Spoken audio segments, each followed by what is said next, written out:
महाराजा द्रुपद ने द्रोणाचार्य जी महाराज का अपमान किया, तिरस्कार किया। एक साधु वृत्ति के व्यक्ति को अपने अपमान को बहुत समय तक स्मरण में नहीं रखना चाहिए। संसार में भिन्न भिन्न प्रकृति के लोग हैं, वो आपका मूल्यांकन अपनी योग्यता के आधार पर करते हैं, आपके आधार पर वो मूल्यांकन नहीं कर सकते। मैं कैसा हूं इसका निर्णय मुझसे नहीं होगा, इसका निर्णय सामने वाले करेंगे, और सामने वाले निर्णय आपका आकलन आपके आधार पर नहीं करते, अपनी वृत्ति, अपनी प्रवृत्ति, अपनी प्रकृति, अपनी मनस्थिति के आधार पर निर्णय करते हैं। अनेकों बार आपने सुना होगा किसी हीरे को लेकर के व्यक्ति सब्जी विक्रेता के पास जाता है, शाक विक्रेता के पास जाता है और उसका मूल्य पूछता है, तो उस हीरे को देख करके अथवा उस पारसमणि पाषाण को देख करके, उस रत्न को देख करके शाक विक्रेता समझता है कि ये सब्जी तोलने के काम आएगा, चमकता पत्थर है, अच्छा लगेगा, तो कह देगा 5 किलो आलू ले जाओ, 10 किलो टमाटर ले जाओ।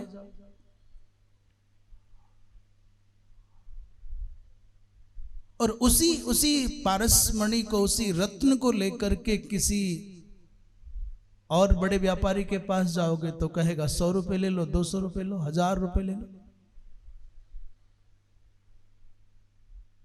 और उसी पारसमणि को लेकर यदि आप स्वर्णकार के पास जाओगे तो 1 लाख रुपए बताएगा, 10 लाख रुपए बताएगा।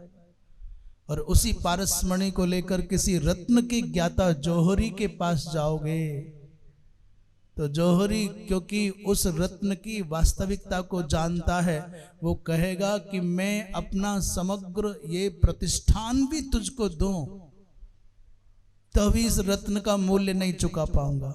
जैसे कोई शाक विक्रेता मणि के गुणों के गणों को नहीं जान सकता, वैसे ही साधु की साधुता का, विद्वान की विद्वत्ता का, भजनानंदी के भजन का, साधक की साधना का कोई मूल्य क्या जाने। कोई गाली दे जाए, अपमान कर जाए, तिरस्कार कर जाए, निंदा कर जाए तो उसकी अक्षमता, उसकी अयोग्यता, उसके अज्ञान को ध्यान में रख करके क्षोभ मत करो, सहन कर जाओ, पी जाओ। परंतु चिंतनीय विषय यह है कि आचार्य द्रोण इतने विद्वान होने पर भी द्रुपद के द्वारा किए गए अपमान को भुला न पाए और प्रतिशोध की आग में जलते रहे, जलते रहे। चैन तभी पाया जब द्रुपद को अपने शिष्यों के द्वारा पराजित कर दिया। पराजित होने पर भी उसके राज्य के 2 विभाजन किए और आधा भाग द्रुपद को दिया और आधा भाग स्वयं लिया।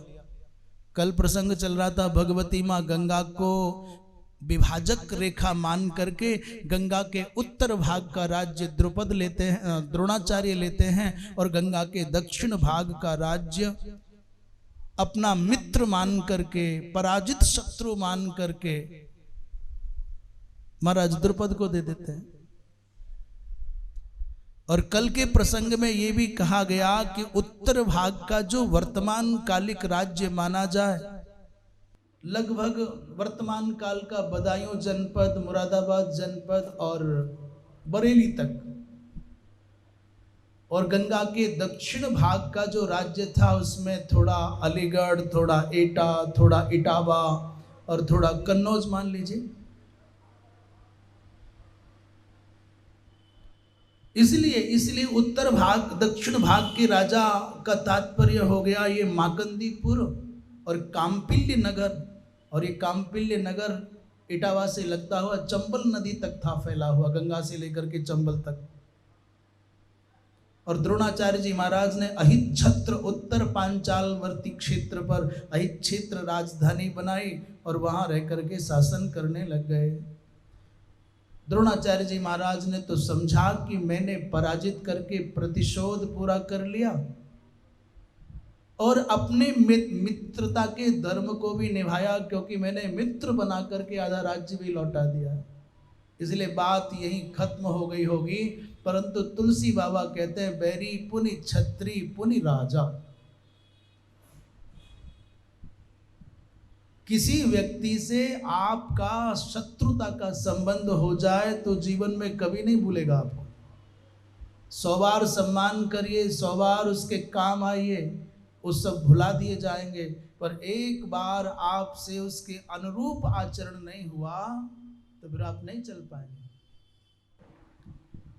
महाराज मन में आग जल रही है प्रतिशोध की। इस द्रोणाचार्य ने इस अपने शिष्यों के द्वारा मुझको पराजित करा दिया है, ये क्या हुआ?